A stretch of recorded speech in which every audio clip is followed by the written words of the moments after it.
प्रिय विद्यार्थियों, आज हम जायसी को पढ़ना प्रारंभ करेंगे। जायसी का पाठ पढ़ने से पूर्व हम एक संक्षिप्त परिचय इनका पढ़ेंगे। जैसा कि आप सब जानते हैं कि हिंदी में सूफ़ी काव्य परंपरा के श्रेष्ठ कवि मलिक मोहम्मद जायसी हैं। जायसी सूफ़ी फ़कीर मोइनुद्दीन के शिष्य थे और इनको निजामुद्दीन औलिया की शिष्य परंपरा में माना जाता है। ऐसा कहा जाता है कि जायसी का जन्म जायस नगर में हुआ था, लेकिन कुछ विद्वानों का मानना है कि इनका जन्म गाजीपुर में हुआ था। जायसी के जन्म के समय के संबंध में भी बहुत सारी अप्रामाणिक जानकारी है। कुछ लोग विद्वान जायसी का जन्म सन 1492 में मानते हैं और कुछ लोग 1475 में इनके जन्म को स्वीकार करते हैं।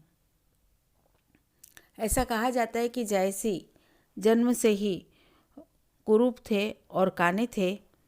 एक बार शेरशाह सूरी के दरबार में गए तो उन्हें देख करके शेरशाह बादशाह हंसने लगे। तब उन्होंने बड़े ही शांत भाव से कहा, मोहि का हंसही की को हर ही, कि तुम मुझ पर हंस रहे हो या मुझे बनाने वाले पर हंस रहे हो। ऐसा सुनकर बादशाह लज्जित हुआ और उन्होंने उनसे माफ़ी मांगी। तो जायसी बड़े विद्वान भी थे। जायसी ने अपने जीवन में 3 काव्य की रचना की, अखरावट, आखिरी कलाम और पद्मावत। अखरावट में इन्होंने सृष्टि के वर्णन की कथा लिखी। आखिरी कलाम फारसी भाषा में लिखित है, जिसमें कयामत का, प्रलय का वर्णन है, और पद्मावत इनका श्रेष्ठ प्रेम काव्य है। जैसा कि आप सब जानते हैं कि इस्लाम में कट्टरता हावी है, लेकिन इस्लाम की ही धारा जो सूफ़ी धारा है उसमें प्रेम का और लोक का समन्वय उसमें समाहित है। तो सूफ़ी काव्य परंपरा को मानने वाले, सूफ़ी धारा को, भक्ति पद्धति को मानने वाले संत प्रेम को ही ईश्वर मानते हैं और उसी के वो प्रचार प्रसार करते हैं। उसी ईश्वर को प्राप्त करने की, उस प्रेम को प्राप्त करने के लिए वे गाते हैं और ईश्वर को पुकारते हैं। जायसी ने भी इस सूफ़ी भक्ति पद्धति जो है उसको अपनाया और उसके तत्वों के आधार पर उन्होंने पद्मावत की काव्य रचना की।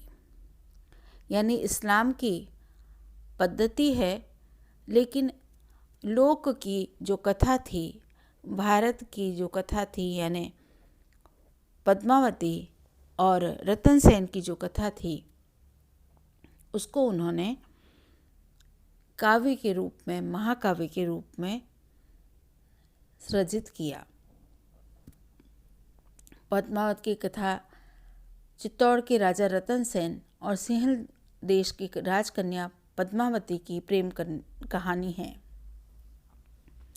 इसमें सिंहल द्वीप यानी लंका की जो सौंदर्य है, लंका की जो भौगोलिक स्थितियां हैं, लंका की जो सामाजिक जीवन है, उन सब का उन्होंने सुंदर वर्णन किया है। इसके साथ ही राजा रतन सेन की जो प्रेम की उद्भावना है और प्रेम के लिए जो उनकी कठिन त्याग है, साधना है, उसका उन्होंने वर्णन किया है। इसके साथ ही इस पद्मावत में नागमती यानी जो राजा रतन सेन की पत्नी हैं, उनकी वियोग का भी उन्होंने सुंदर वर्णन किया है। तो प्रेम और वियोग का यह सुंदर अद्भुत महाकाव्य है और इस महाकाव्य को जायसी ने अवधी भाषा में रचा है। जायसी के इस महाकाव्य में सिंहल द्वीप का जो वर्णन है वह हमारे पाठ्यक्रम में निर्धारित है। अगले जब हम वीडियो पढ़ेंगे, वीडियो के माध्यम से हम सिंहल द्वीप की जो कथा है